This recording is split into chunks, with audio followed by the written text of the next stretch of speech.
ಕಡೆ ವರದಿಗಳಲ್ಲಿ HMPV virus ಪ್ರಥಮ ಒಂದು ಕೇಸ್ ಪತ್ತೆ ಹಚ್ಚಿದೆ ಭಾರತದಲ್ಲಿ ಅಂತ ಎಲ್ಲ ಕಡೆ ವರದಿ ಆಯಿತು. ಇದು ವರದಿ ಅದು ಸರಿ ಇಲ್ಲ. ಯಾಕೆಂತ ಹೇಳಿದ್ರೆ HMPV ಅದು ನಮ್ಮ ದೇಶದಲ್ಲಿ ಸಹಜವಾಗಿ ಇರುವಂತದ್ದೇ.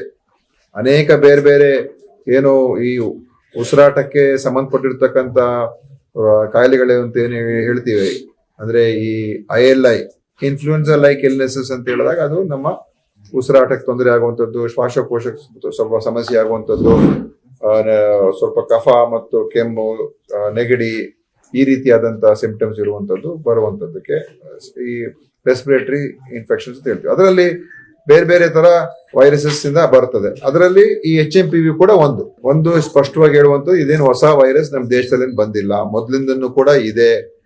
ಮತ್ತು ಇದರಲ್ಲಿ ಯಾವುದೇ ರೀತಿಯ ಹಾನಿಕಾರವಾದಂತ ವೈರಸ್ ಅಂತ ಹೇಳಕ್ಕಾಗೋದಿಲ್ಲ, ಅಥವಾ ಇದರಿಂದ ಮರಣಾಂತಿಕ ವೈರಸ್ ಅಂತಾನೂ ಕೂಡ ಹೇಳಕ್ಕಾಗೋದಿಲ್ಲ. ಇದೆಲ್ಲ ಬಹಳ ವರ್ಷಗಳಿಂದ ನಮ್ಮ ದೇಶದಲ್ಲಿ, ವಿಶ್ವದಲ್ಲಿ ಎಲ್ಲ ಕಡೆ ಇದೆ.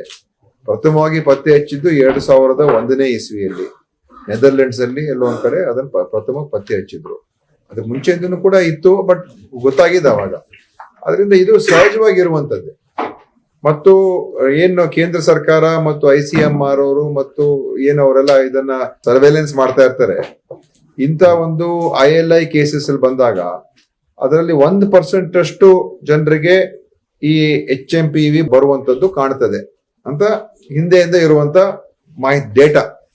ಏನ್ ಹಿಂದೆ ಎಲ್ಲ ಪ್ರತಿ ವರ್ಷ ಸರ್ವೇಲೆನ್ಸ್ ಮಾಡ್ತಾರೆ, ಬೇರೆ ಬೇರೆ ಕಾರಣಗಳಿಂದ ಯಾರಿಗೆ ಇಂಥ ವೈರಸ್ ಇನ್ಫೆಕ್ಟೆಡ್ ಇಲ್ನೆಸಸ್ ಬಂದಾಗ ಸುಮಾರು 1% ಅಷ್ಟು ಇದರಿಂದ HMPV ಅಂತ ಬರ್ತದೆ. ಇನ್ನು ಬೇರೆ ಬೇರೆ ಟೆಸ್ಟ್ ಪ್ರಕಾರ ಬೇರೆ ಬೇರೆ ವೈರಸಸ್ ಕೂಡ ಬರ್ತದೆ. ಸೊ ಅದು ಒಂದು. ಆದ್ರಿಂದ ಇದರಿಂದ ಒಂದು ಫೆಟಾಲಿಟೀಸ್ ಏನು ಬಹಳ ಕಮ್ಮಿ.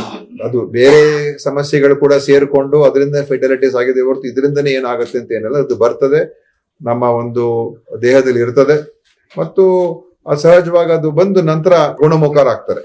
ಈಗ ಬ್ಯಾಪ್ಟಿಸ್ಟ್ ಆಸ್ಪತ್ರೆಗಳಲ್ಲೂ ಕೂಡ ಇಬ್ಬರು ಮಕ್ಕಳು, ಒಂದು 3 ತಿಂಗಳು, ಒಂದು 8 ತಿಂಗಳು ಮಕ್ಕಳಿಗೆ ಬಂದಿರುವಂತದ್ದು.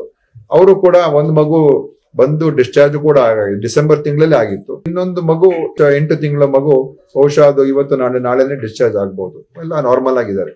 ಸೊ ಇದರಿಂದ ದೊಡ್ಡ ಮಟ್ಟದಲ್ಲಿ ನಾವು ಸುಮ್ಮನೆ ಭಯಪಟ್ಟು ಅಥವಾ ಇಲ್ಲಿ ಇದರಿಂದ ನಾವು ಆತಂಕಕ್ಕೆ ಒಳಗಾಗಿ ಏನೋ ಆಗ್ತಾ ಇದೆ, ನಾವೆಲ್ಲ ಬಹಳ ಎಲ್ಲ ಕಡೆ ಮಾಸ್ಕ್ ಹಾಕೊಂಡ್ಬಿಡ್ಬೇಕು, ಯಾರು ಓಡಾಡಬಾರ್ದು, ಲಾಕ್ ಡೌನ್ ಮಾಡ್ಬೇಕು ಅಥವಾ ಬೇರೆ ಬೇರೆ ಅದೆಲ್ಲ ಏನೂ ಇಲ್ಲ. ದಯವಿಟ್ಟು ಸದ್ಯಕ್ಕಂತೂ ಅದು ಆತರ ಯಾವ್ದು ಕೂಡ ಇಲ್ಲ. ಕೇಂದ್ರ ಸರ್ಕಾರ ಕೂಡ ನಮ್ಮ ಜೊತೆಯಲ್ಲಿ ಟಚ್ ಅಲ್ಲಿ ಇದ್ದಾರೆ. ICMR ಅವರು ಕೂಡ ಟಚ್ ಅಲ್ಲಿ. ಇವಾಗ ಮತ್ತೊಮ್ಮೆ ಸಾಯಂಕಾಲ ಮೈಕ್ರೋಬಯಾಲಜಿಸ್ಟ್ ಅವರು ಸೇರಿ ಮೀಟಿಂಗ್ ಮಾಡ್ತಾ ಇದ್ದಾರೆ.